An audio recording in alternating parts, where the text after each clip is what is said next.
We're back today with the Spark series where I interview inspiring entrepreneurs. And today I'm going to be talking to Lizzie from BXM, sorry. BXM, Iamb.x.m on here on social media. And Lizzie has just launched her first collection yesterday, so it's a big day.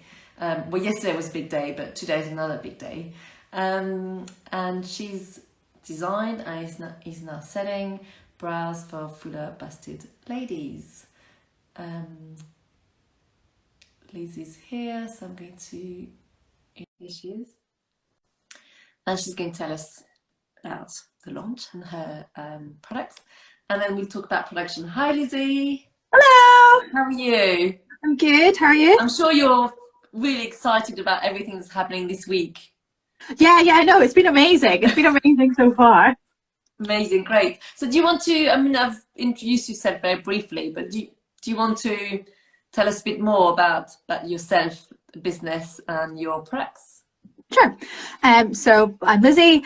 I am the founder and CEO of BXM, which is the UK's first ethical kind of British made sportswear brand that is exclusively for women that have got a bigger cup size. So we start from an E and go up to an H at the moment.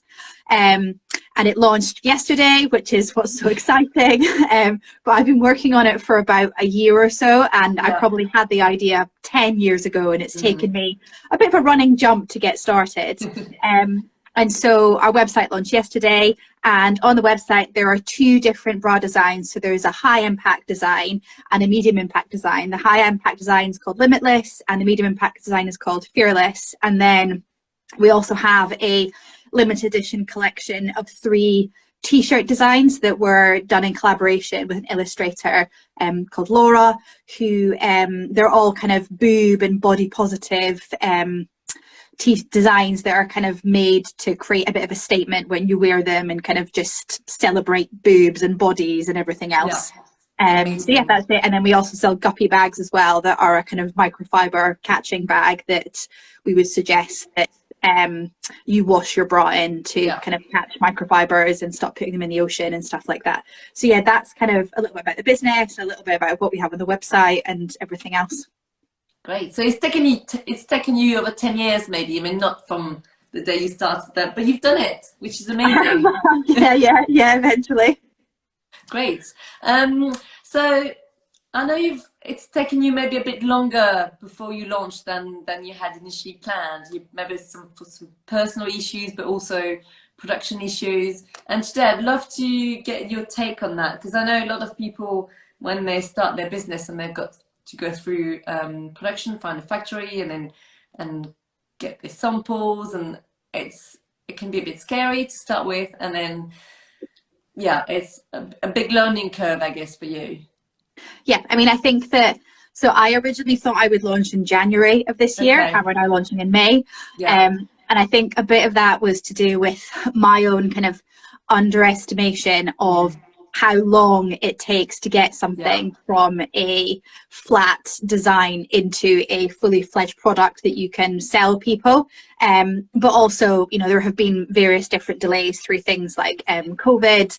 The factory we're getting the bras made at is really small. It only has 5 or 6 seamstresses, so if one of them catches it, they have to shut the factory down and nobody can work for 2 weeks, and so that's just adds on additional time.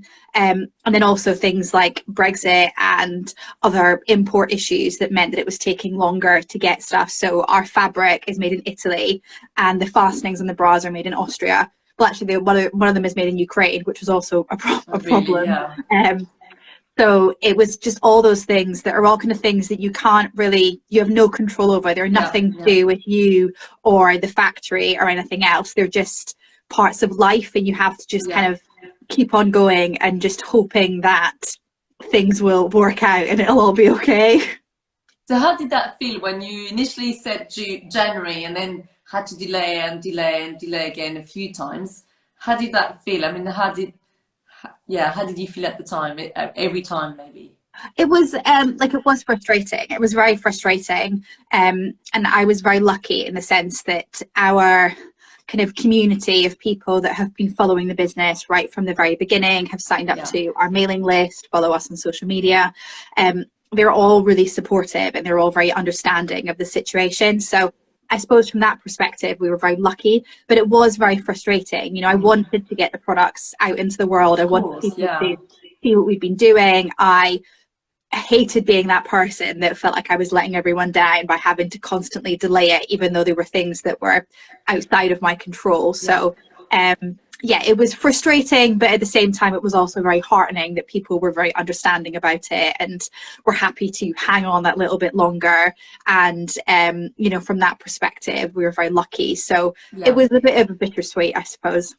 But you know what, I could see following you that you've always shared the ups and downs, the highlights of the week, and the stuff that didn't go so well. So I guess it created that relationship with your followers, that you're not a big business and you're starting and you're learning, and that's how it works. I feel like with any business, big or small, you really only see the highlights reel. Like, you only see the good thing. You only see you know, if they've made 10,000 orders, or like if something amazing has happened, or they've been featured somewhere, or all that really great stuff that is all part and parcel of running a business. You never really see any of the really crap stuff that, you know, running a business is really hard. Like, that's why, you know, 90% of businesses end up failing, because it's difficult. Like, it's difficult, and you have to pray and hope that everything will be okay, and believe that everything will be okay, because if you don't, then just self-doubt starts to creep in, and that's just it's just a rot that just continues to grow. But I think that from that perspective, it was very important to me, and it is important to me now. You know, one of the values of the business is raw truth, and it's this idea that we value transparency above everything else. You know, we want to give this warts and all account in a way to be able to, yes, celebrate the wins, but also showcase the things that are not as good. They're not as great, whether it is something personal that's happened to me, because the business in a way is me as well. It was my idea. I'm the only one that works in it. So from that perspective, but also bad things that have happened within the business, whether it is supplier issues, or we've made a mistake somewhere by not ordering something on time, or whatever it is. Like, I think that it's important to show the difficult things as well as the good things, because that's life.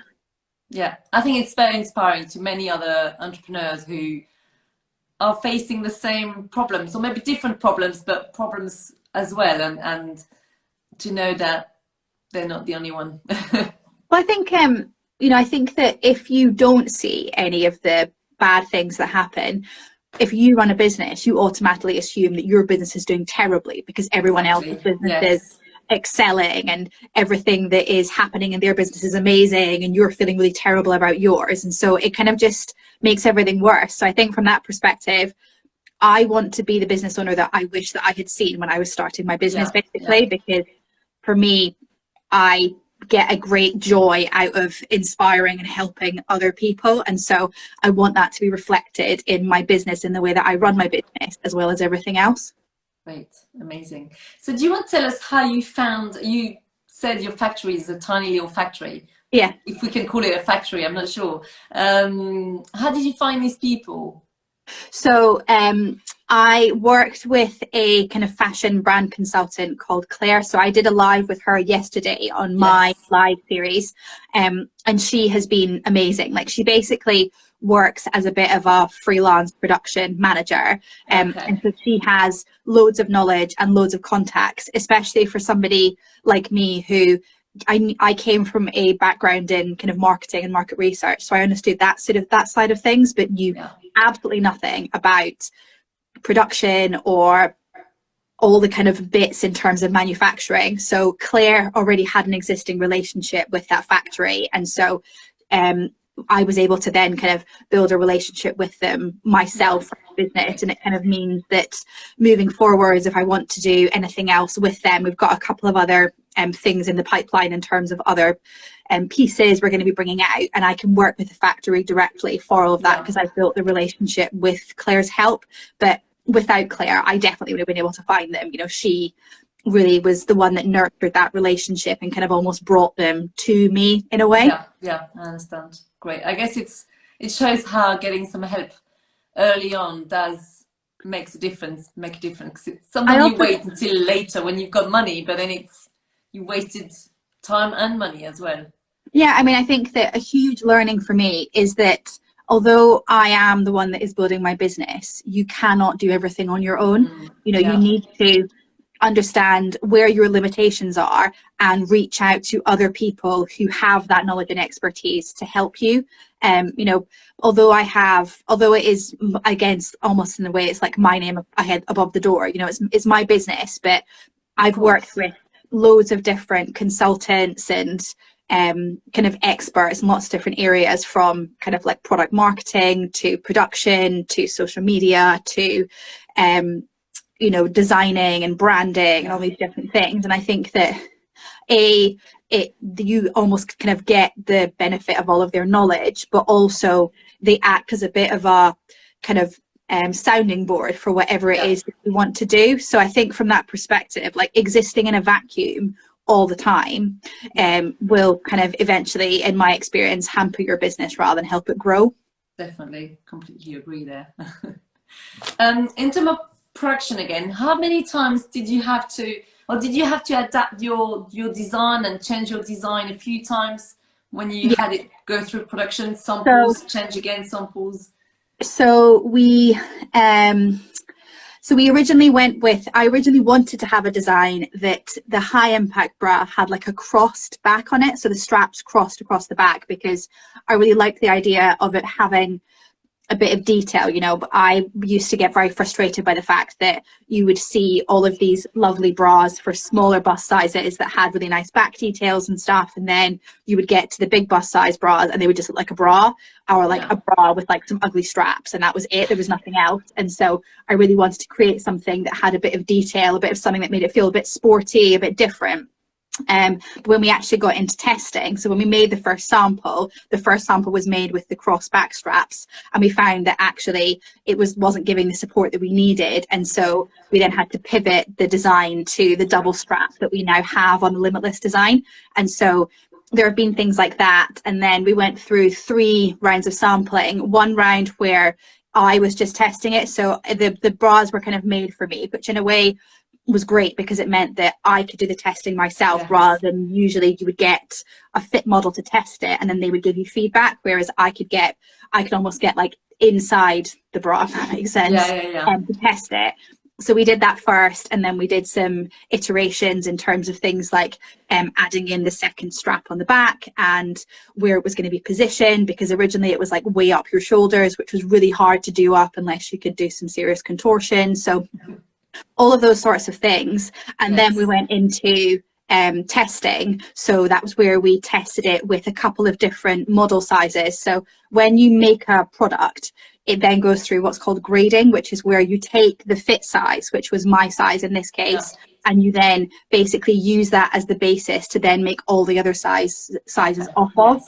And sometimes you might check your grading, so you might see if a couple of people that fit the sizes that you're looking for will try it on, but a lot of the time you don't, which is often why with some brands you'll find that the sizing is all different, or if you were, you know, whatever size you are, you might not fit that size in that brand, and that's often to do with A, the fit model, and B, if they've not checked the grading. So I really wanted to test the grading properly and test that the bras performed across a range of different sizes. So we used the smallest size, which is a 32E, and then one of the much bigger sizes, which was a 36G. And so we had models for both of those sizes that would test the bras and then provide feedback across both of the designs. It just meant that for me, I had peace of mind that it would work across the entire size range, because we were making a piece that was quite complex and almost served a purpose piece. It was something that was going to be providing, it was going to be actually doing a job, and so I needed to make sure that it did the job across the entire size range.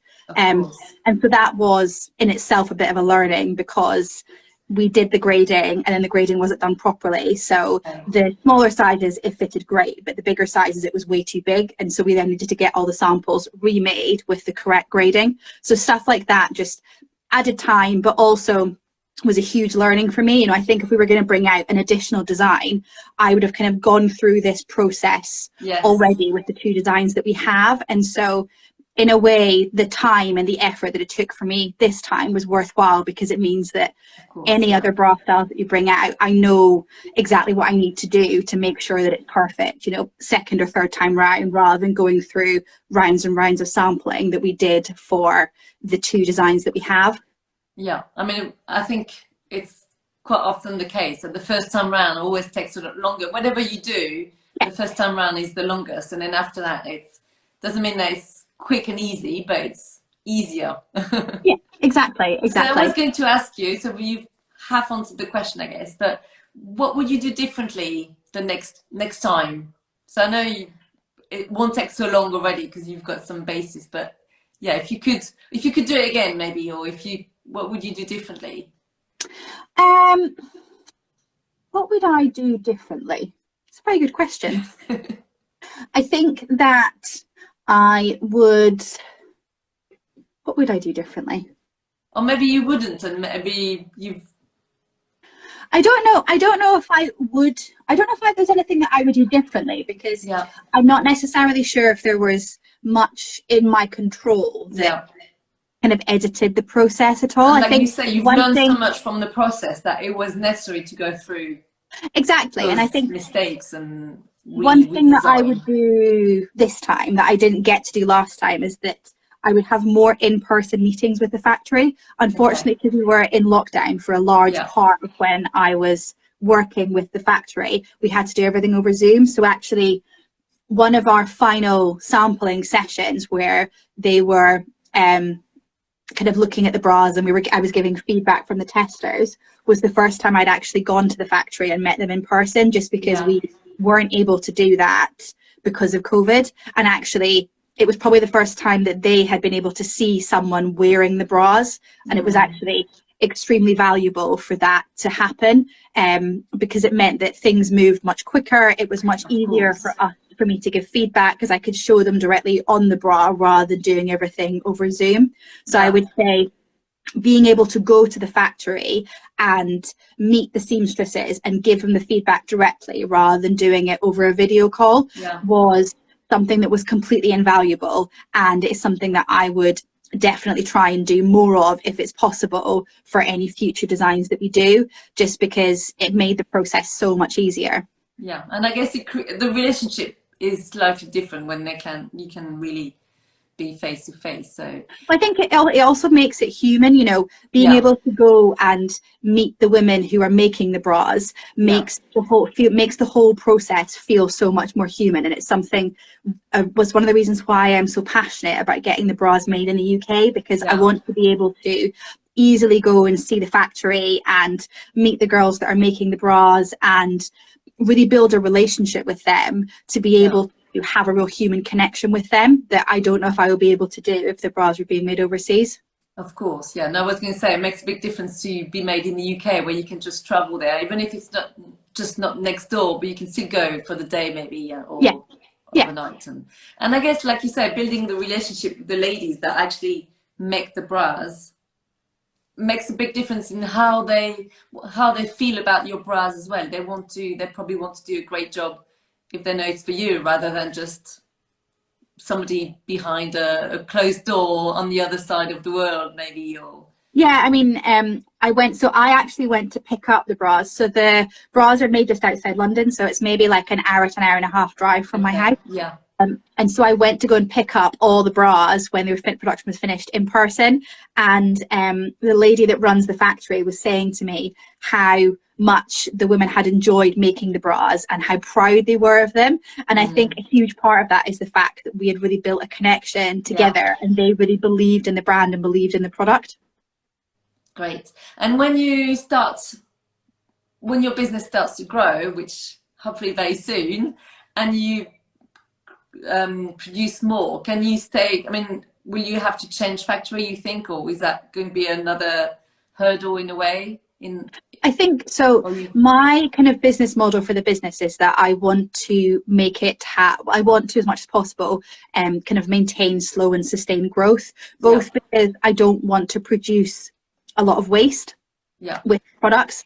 And also I feel like a large part of why I am so proud of the business and the brand is because it is kind of done in a very kind of sustainable and ethical way. And so if we can stay with the factory we're currently using, that is potentially the plan moving forwards. And you know, I think that even if the business grew exponentially, I would still want to make sure that we were going to be doing it in a kind of sustainable and ethical fashion, with the products. So I suppose the answer is yes. And maybe they can hire more people, and if they need to grow a little bit to follow you without being, like you say, too fast and amazing. Great. So if you want, do you want to tell us how people can find you and have a look at your products online and buy from you maybe? Sure. So we've got a couple of different ways. You can either go onto our Instagram, and we've got an Instagram shop. So we put a post up today which has got a couple of links to products where you can just buy straight there.